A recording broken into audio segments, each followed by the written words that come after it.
Welcome to Easy Stories in English, the podcast that will take your English from okay to good and from good to great. I am Ariel Goodbody, your host for this show. Today's story is for pre-intermediate learners. The name of the story is The Spider's Thread. I'll just explain some words that are in today's story. Thread, T-H-R-E-A-D, is a long, thin thing that you use to make clothes. You sew threads together to make clothes.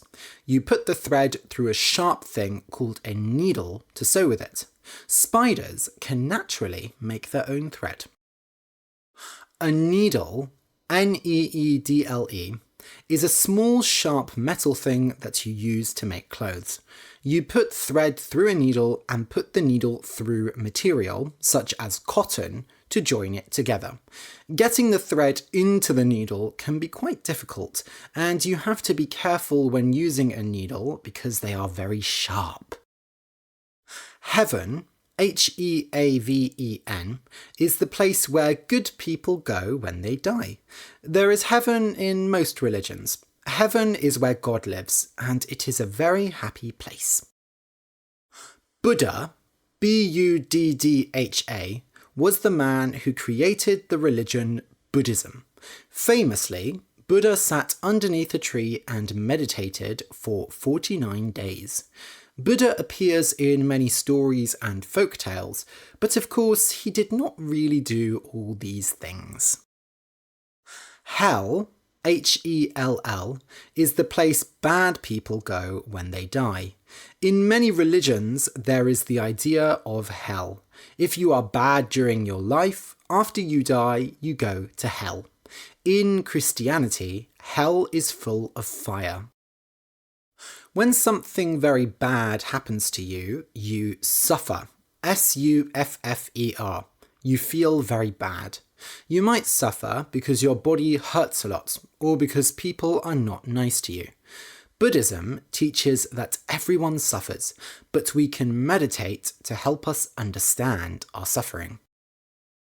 A demon, D-E-M-O-N, is a type of monster that is in all religions. Demons usually live underground, or in hell, and they like to hurt humans. In some stories, people can summon demons. They can call the demons up from hell. Then the demons use magic for the person who summoned them. In Christianity, Satan, or the devil, is the king of the demons. Truly, T-R-U-L-Y, means really or actually. For example, if you went to the theatre with someone and they said, "Did you like the play? I thought it was awful." And you say, "I loved it." And they say, "I don't believe you, it was awful." Then you can say, "I truly enjoyed it." You are saying truly to make it clear that you are not lying. Evil, E-V-I-L, means a very, very bad person. For example, Lord Voldemort from Harry Potter is very evil. Usually, witches and monsters are evil.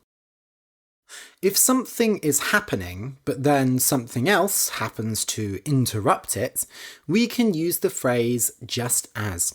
For example, just as I was about to eat my pizza, a bird flew down and took it out of my hand. If you're a long-time listener of the podcast, you probably already know that story. Or, just as we were all saying, 2020 is going to be my year, coronavirus happened. Ouch. Crawl, C-R-A-W-L, means to move forward by lying down and using your hands and feet. People only crawl when they are trying to stay hidden. For example, soldiers who are trying to secretly get into a building. Snakes and insects always crawl because they cannot stand up. Okay, so listen and enjoy. The Spider's Thread. It was a normal day in heaven. It was morning, and Buddha was standing beside a pool, thinking. The pool was full of beautiful flowers. As Buddha thought, he walked around the pool and smelt the flowers. They smelled wonderful. But under the calm water, there was something quite horrible. Buddha looked into the water, and far below it, he saw hell. The water was like a piece of glass. Above it was beautiful heaven, and below it was horrible hell, where people suffered for their crimes. Buddha looked down at the suffering. First, there was the Sanzu River. A narrow bridge went over it, but very few people tried to walk across it. The river was full of demons, and whenever a bad person walked across, the demons jumped up, grabbed the person, and threw them into the water, and all the other demons ate them. Above the land, looking down like a cruel teacher, was the Mountain of Needles. Thousands of sharp needles made the mountain, and, as you can imagine, it was horrible to climb it. However, only the truly bad people in hell had to climb up, but their cries of pain were so loud that everybody heard them. Most mountains had a cap of white snow, but the Mountain of Needles had a cap of red blood. Below the mountain sat the Lake of Blood. The blood here did not come from the needles, but the boiling hot water, which smelled of old eggs. If someone climbed the Mountain of Needles, but the demons thought they hadn't suffered enough, then it was decided that they were pure evil. These evil men and women were thrown into the boiling water and made to swim. They swam until all the blood came out of their body and filled the lake. They say that evil men do not cry when they are hurt, but everyone cried in the end. These were just a few awful parts of hell, and Buddha could not keep watching because it was simply too horrible. But just as he was turning away from the pool, he saw a man he recognized and stopped. The man was a thin, nasty creature called Kandata. He was a very evil man, and he had suffered for months in hell. He had gone across the Sanzu River 3 times, and each time the demons ate him like a picnic. He had climbed the Mountain of Needles twice, and had 100 needles enter his body. He had even swum through the Lake of Blood, and instead of crying out in pain, he whistled happily. In his life, Kandata had been a thief. While most thieves have limits, they will not steal from a dying man and they will not kill a woman with child, Kandata did not care. He killed everyone he stole from just because he wanted to. And sometimes he even locked the door of a house and burned it down with people alive inside. Even other thieves hated him. And indeed, this is how he died. Murdered by men like him. But Buddha had watched Kandata for a long time, and once, just once, the man had done good. One time, Kandata was walking through a thick forest. He whistled to himself, thinking about the man he was going to rob. The man was a poor farmer who had found a pot of gold that some thief had hidden many years ago. The money was far too much for the old man, and he wanted to share it with the rest of his village. But Kandata couldn't have the money be wasted like that. So he was going to steal the gold, and hopefully, if the man was around, he could kill him as well. As he walked, he felt something on his foot. He looked down and saw a spider crawling along his toe. "Yeah!" cried Kandata. He shook his foot and the spider fell off. Just as he was about to step on it, he stopped. "One old man is going to die today. Why should a little spider die too? Everything has a reason to live. Though usually that reason is to make money for me." Of course, the spider did not listen to Kandata's words and ran away before the man could hurt him. Kandata soon forgot about the spider. Buddha remembered this event and wondered if Kandata was truly evil.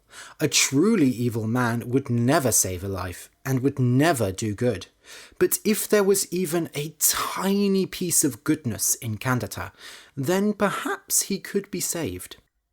Next to the pool of flowers in heaven, a green spider was crawling. This was no ordinary spider. While ordinary spiders made weak white threads, this spider made golden thread that was stronger than anything on earth.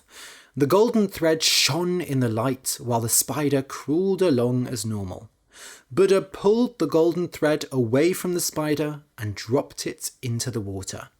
It fell down to hell. In hell, the demons were discussing what to do with Kandata. He hadn't cried out once during all the suffering, and he had even laughed sometimes. Clearly, this was a truly evil man, and they needed to treat him in a special way. "Hey, are you going to give me something to do?" said Kandata. "I'm bored. Why don't you let me kill some of these people?" "Oh, shut up," said one of the demons, and threw Kandata into the lake of blood. So Kandata went for a swim and whistled to himself. Then he saw something bright in the sky. At first, he thought it was just the mountain of needles shining in the light, but when he looked harder, he saw that it was gold. He couldn't believe it. A long gold thread was slowly coming down from the sky. He looked around. Nobody else had noticed it because they were suffering too much, and the demons were busy discussing Kandata's suffering. Well, he wasn't going to let this opportunity go. His chance to escape hell had come down like a present. Kandata quietly climbed out of the lake and walked up to the golden thread. It was very thin, and he thought there was no way it could hold him, but when he pulled on it, it didn't break. So Kandata started to climb. The thread stuck to his hand, and he had always been a strong climber. He had climbed into hundreds of people's houses to steal from them. Still, there were thousands of miles between heaven and hell, and he would get tired. A few hours later, Kandata stopped for a break. He looked down to see how far he had climbed, and also to laugh at the demons below. The mountain of needles and lake of blood looked so small now, and the demons and people were just ants. Suddenly, he felt something pulling on the thread. He looked down and saw that lots of small ants had started to climb the thread. His thread! The thread was thin, and although it could hold him, it would probably break if everyone climbed up it. Didn't those people realise how selfish they were being? They'd all end up falling into the lake of blood. Kandata shouted at the people below. "Hey, you miserable creatures! This here is my golden thread. I found it, so it belongs to me. Got it? Get off, or I'll climb down and cut your heads off. Just as Kandata was about to say more horrible things, there was a snap and the spider's thread broke. Down and down Kandata fell, and he landed in the lake of blood with a splash, along with all the other evil people. The spider's thread hung in the air, shining bright like the sun, while all the people in the lake cried and swam to the shore. "I don't believe it!" roared Kandata. "I was so close! I'll get you all!" "Oh, no, you won't," said one of the demons. A group of demons pulled Kandata out of the water. "We've decided how we're going to make you suffer," said one of them. "And this time you'll really cry." "I've already suffered enough," shouted Kandata. But they didn't listen to him and carried him to a dark cave. Inside the cave, there was a spider that was 10 meters tall. "Meet your new friend," said the demon. "Oh," said Kandata. Hello?" The spider looked very happy. Buddha sighed. He had given Kandata a chance to save himself and many others, but the selfish man had shown that he would always be evil. For a while, Buddha watched Kandata and the spider, but it was too horrible, and he walked away from the pool. It was a normal day in heaven. The flowers in the pool smelt beautiful, and beside it, a green spider crawled along, making its golden thread. The end.